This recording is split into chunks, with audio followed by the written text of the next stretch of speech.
First Lady of the Republic of Liberia, Mrs. KARTUMU YARTA BOAKAI, for her keynote speech. Your Excellency, Mr. Mohammed B.S. Jallo, who just served as our keynote speaker, and his darling wife, Her Excellency, Mrs. Fatoumatta Bah Barrow, First Lady of the Gambia, my dear sister and gracious host, Excellencies, my fellow First Ladies of Africa, my beautiful sisters in leadership, Senator Dr. Rachel Kelesh, CEO of Merck Foundation, Professor Dr. Frank Stankenberg, Havington, Chairman of the Merck Foundation Board of Trustees, Honorable Ministers, Merck Foundation partners at Luminary, and I will be highly content if I don't recognize my own ambassador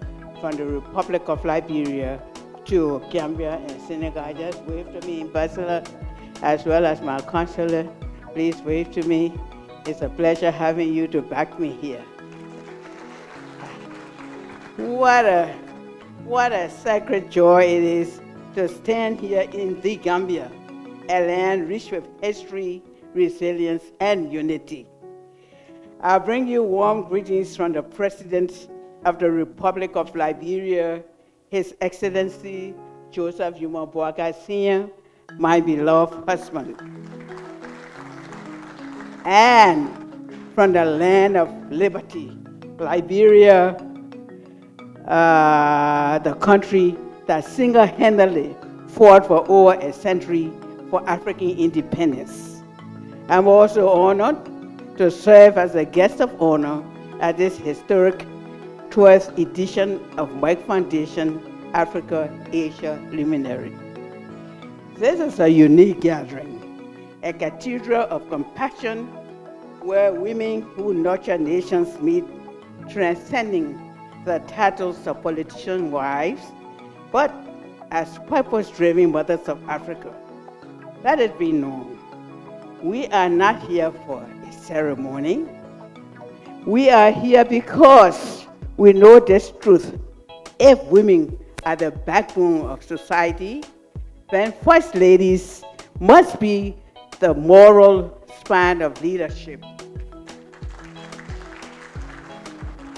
In the continent rising, let it be said, the First Ladies here today, in the year 2025, did more than witness the change. We became its very expression.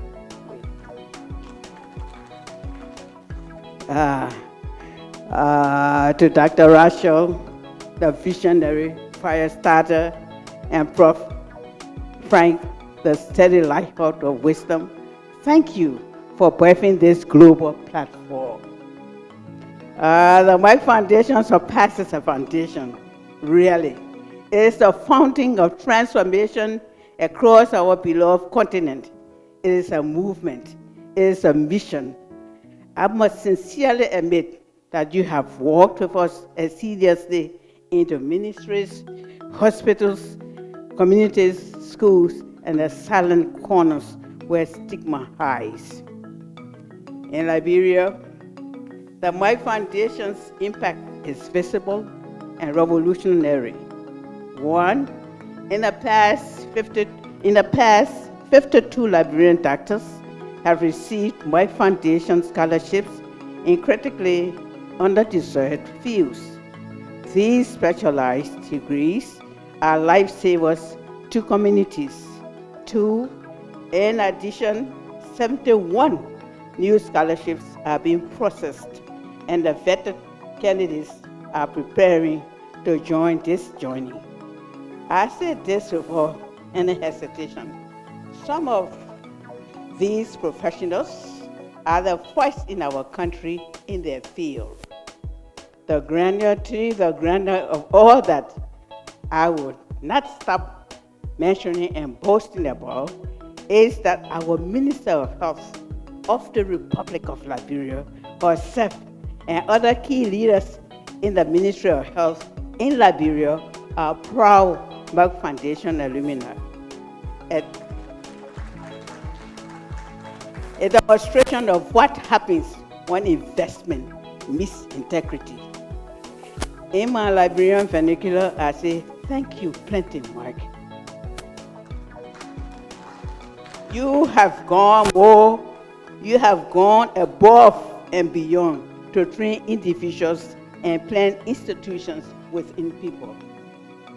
Additionally, through our Educating Learner program, Merck Foundation and my office are supporting the education of 40 brilliant but disadvantaged girls, 20 from previous years and 20 more recently added. I believe these are scholarships and tickets to dignity, votes of confidence, and shield against poverty. In this note, I have learned that health is born first in the home, shaped by mindsets and strengthened by the messages people consume long before it reaches the hospital. That is why we have fully embraced the Merck Foundation's creative campaigns, from songs and films to media training, children's storybook books, and fashion that tells of healing and hope. Together, we are dismantling stigma, silencing shame, and elevating empathy. And allow me to say this loudly, infertility is not a woman's fault. Mental illness is not a taboo. Addiction is not a death sentence. And every girl has the right to dream beyond her circumstances.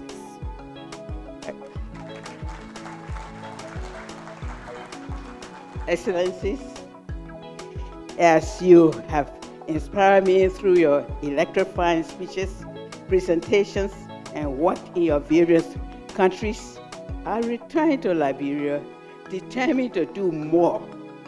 In July of this year, we launched a $3 million multi-purpose village, a sanctuary of healing designed for mothers battling trauma, youth overcoming addiction, and children living with autism or international disability. It is no ordinary village. It is a place of transformation in Africa's oldest republic, the cradle of Pan-African hope. Liberia is ready, and we invite you to stand with us. I'm convinced that Liberia's journey with Merck is only beginning, and I believe Africa is trying to lead, not by invitation, but by innovation, rooted in compassion. Let me remind all of us of an African proverb, which states, the roots are deep. There is no reason to fear the wind. We are the roots, and our children must not fear the winds of poverty, stigma, or lack. We must be the shelter, the soil, and the sun.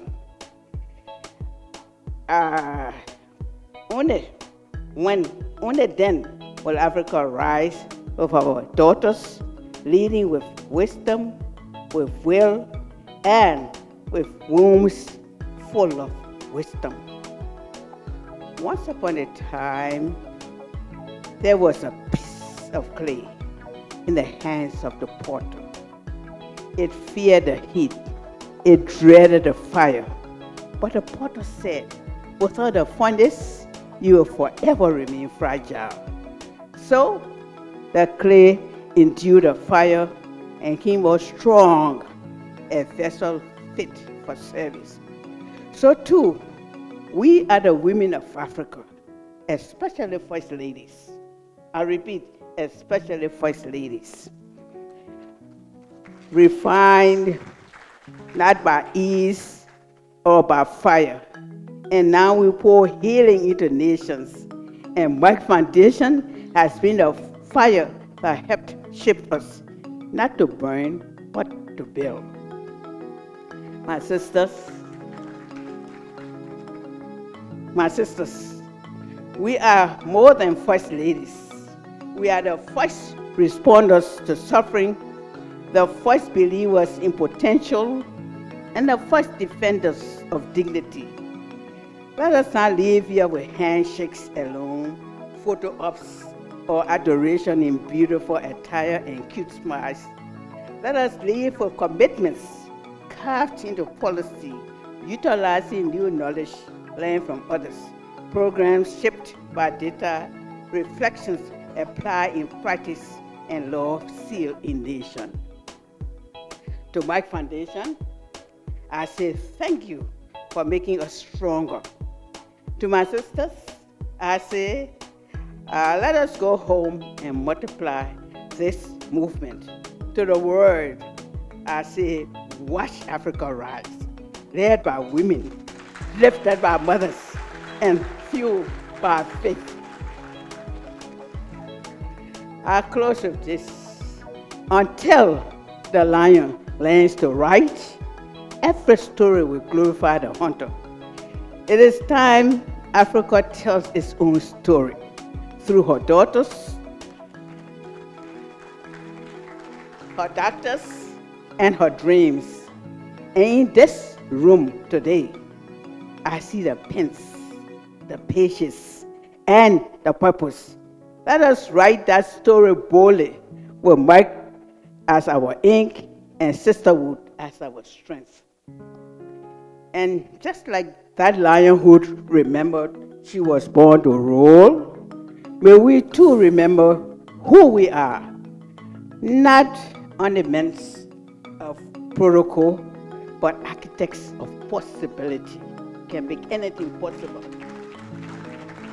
My sisters, the time has come for history to record that it was not parliaments alone, but palaces of purpose like this conference room filled with first ladies gathered by Merck Foundation that turned a trial on stigma, silence, and suffering.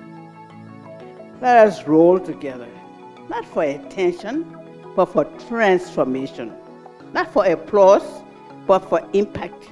Let the world hear us not as shadows of men's leadership, but as a symphony of mothers rising to redeem a continent, restore its dignity, and redefine its destiny.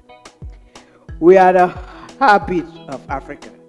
Let us speak louder, stronger, and together. I repeat, we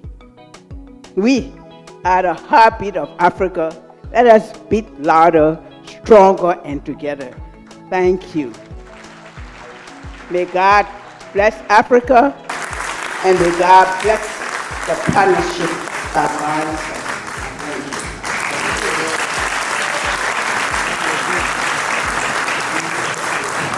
Wow. Goosebumps, goosebumps. Big round of applause to the First Lady of Liberia.